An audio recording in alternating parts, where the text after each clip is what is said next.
උත්පත්ති කතාව 4 වන පරිච්ඡේදය. කායින් සහ ආබෙල්. මිනිසයා තමාගේ භාර්යාව වූ ඒව හැඳින්නේය.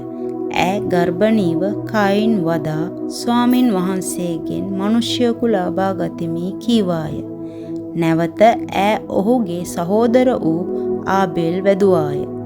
ආබෙල් බැටළු පාලකයෙක් වූයේය. නමුත් කායින් ගොවියෙක් වූයේය. කාලයකට පසු කායින් භූමියේ ඵලයෙන් ස්වාමින් වහන්සේට පඬුරක් ගෙනායේය. ආබේල්ද තමාගේ රැළේ කුළුඳුලන්ගෙන්ද උන්ගේ තෙලින්ද ගෙනායේය. ස්වාමින් වහන්සේ ආබෙල් සහ ඔහුගේ පඬුර සැලකූසේක. එහෙත් උන්වහන්සේ කායින් සහ ඔහුගේ පඬුර නොසැලකූසේක. එවිට කායින් අතිශයින් කෝප විය. ඔහුගේ මුහුණද වෙනස් විය. ස්වාමීන් වහන්සේ කායින්ට කතා කොට "නුඹ කෝපව සිටින්නේ මන්ද? නුඹේ මුහුණ වෙනස්ව තිබෙන්නේ මක් නිසාද? නුඹ යහපත කෙරෙහි නම් පිළිගනු නොලබන්නේද? යහපත නොකරෙහි නම් පාපය දොරකඩ ළඟ සිටි. ඒකේ ආශාව නුඹ කෙරෙහි වන්නේය.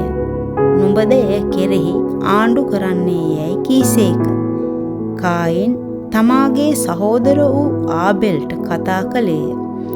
තවද ඔවුන් කෙතෙහි සිටි කල්හි කායින් තමාගේ සහෝදර වූ ආබෙල්ට විරුද්ධව නැගිට ඔහු මැරුවේය. ස්වාමින් වහන්සේ "නුඹේ සහෝදර වූ ආබෙල් කොහේදයි?" කායින්ට කීසේක. ඔහුද "මම නොදනිමි. මම මාගේ සහෝදරයාගේ රැකවලාදැයි කීය." උන්වහන්සේ "නුඹ කුමක් කළෙහිද? නුඹේ සහෝදරයාගේ ලේ ශබ්දය භූමියෙන් මට හඬ ගසයි. දැනුදු නුඹේ අතින් නුඹේ සහෝදරයාගේ ලෙය පිළිගන්නා පිණිස මුඛය ඇරියා වූ භූමියෙන් නුඹ ශාපලත් දෙක්ය. නුඹ භූමිය වගා කරන කල ඈ මෙතන් පටන් ඇගේ සාරවත්කම නුඹට නොදෙන්නීය. නුඹ පොළවෙහි පලා යන්නෙක්ද තැනින් තැන යන්නෙක්ද වන්නෙහි යැයි කීසේක. එවිට කායින් ස්වාමීන් වහන්සේට කතා කොට "මාගේ දඬුවම දැරිය නොහැකි තරම් මහත්ය. බැලුව මැනව ඔබ වහන්සේ අද දවසෙහි භූමිතලයෙන් මා එළවුසේක. මමද ඔබ වහන්සේ ඉදිරියෙන් සැඟවන්නෙමි. පොළවෙහි පලා යන්නෙක්ද තැනින් තැන යන්නෙක්ද වන්නෙමි. තවද මා සම්බ වෙන කවරෙක් නමුත් මා මරන්නේ යැයි කීය." ස්වාමීන් වහන්සේ "ඉතින් යමෙක් කායින් මරන්නේද ඔහුගෙන් සත්වරක් පලිගනු ලබන්නේ යැයි ඔහුට කීසේක." කායින් සම්බ වෙන කිසිවෙක් ඔහුට පහර නොදෙන පිණිස ස්වාමීන් වහන්සේ ඔහුට ලකුණක් නියම කළසේක. කායින්ගේ සහ සෙත්ගේත් වංශ. කායින් ස්වාමින් වහන්සේ ඉදිරියෙන් පිටත්ව ගොස් ඒදෙනෙන් පෙරදිග නොද්දේශයෙහි වාසය කළේය. කායින් තමාගේ භාර්යාව හැඳින්නේය. ඈ ගර්භණීව ඒනොක් වැදුවාය. ඔහු නුවරක් ගොඩනගා තමාගේ පුත්‍රයාගේ නම ලෙස ඊට ඒනොක් යන නම තැබීය. ඒනොක් හට ඊරාත් උපන්නේය. ඊරාත්ට දාව මෙහුයායෙල් උපන්නේය. මෙහුයායෙල්ට දාව මෙතුෂායෙල් උපන්නේය. මෙතුෂායෙල්ට දාව ලාමෙක් උපන්නේය. ලාමෙක් භාර්යාවන් දෙදෙනෙකු පාවා ගත්තේය. එක් තැනැත්තියකගේ නම ආදාය. අනෙක් තැනැත්තියගේ නම ශෙල්ලාය. ආදා යාබල් වැදුවාය.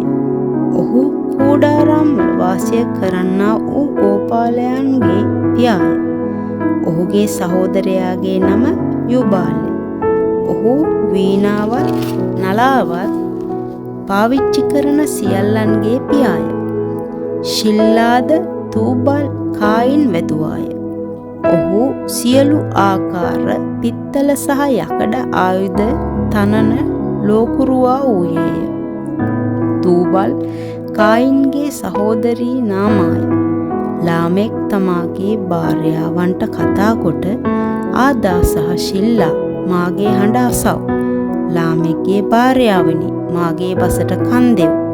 මට තුවාල කළ නිසා මිනිසෙක්ද මට රිද වූ නිසා යෞවනයෙක්ද මැරීමි. ඉඳින් කායින් නිසා සත්වරක් පලිගනු ලැබේ නම් සැබැවින් ලාමෙක් නිසා 70 සත්වරක් පලිගනු ලැබේ යැයි කීවේය. ආදාම් නැවත තමාගේ භාර්යාව හැඳින්නේය. ඇය පුත්‍රයෙකු වදා ඔහුට සෙත් යන නම් තැබුවාය. මක්නිසාද කායින් ආබෙල් මැරූ හේන් ඔහු වෙනුවට දෙවියන් වහන්සේ මට වෙන වංශයක් නියම කර දුන්සේකැයි ඈ කීවාය. සෙත්ටද පුත්‍රයෙක් උපන්නේය.